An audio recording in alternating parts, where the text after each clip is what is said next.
Și noi o să mă mai pe canalul meu de YouTube. Nu uitați să vă luați marca și asta dacă o vreți, dar nu este a mea, dar mie îmi place. Ok, deci astăzi o să facem ceva mai nou. Astăzi o să ne jucăm League of Legends, doar că nu o să pot să fac pe full screen, așa că o să încerc să-mi pun telefonul undeva ca să se vadă. Eu o să mă joc pe un mouse, hai să vi-l arăt, ca să putem să ne jucăm frumos.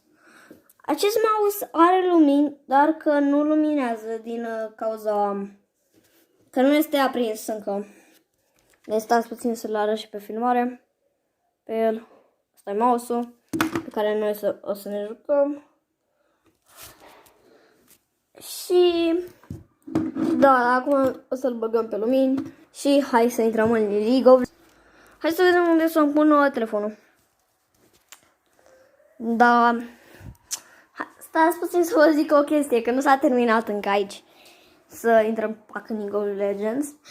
De azi doar singur, băieți. Uitați, ăsta e patul. Așa că hai să dăm drum. Ce-ați crezut, băieți, că o să spart telefonul? Dar nu știu unde să-l pun. Oare pot să mi-l pun pe cap? Nu, cred că am un cap așa rotund. Așa pătrat.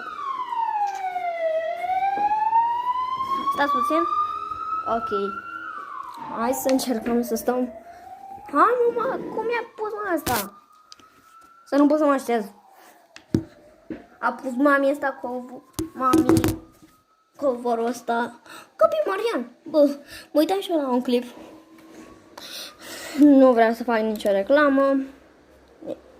Poate când am intrat eu în FIFA. Ok, hai să intrăm în League of Legends. Ok, o să ne jucăm 3 meciuri.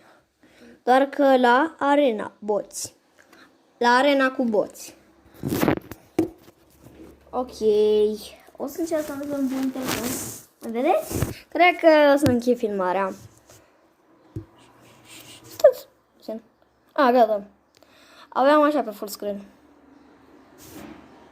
Ok, deci încă o dată vă recomand marca. E destul de ok. Și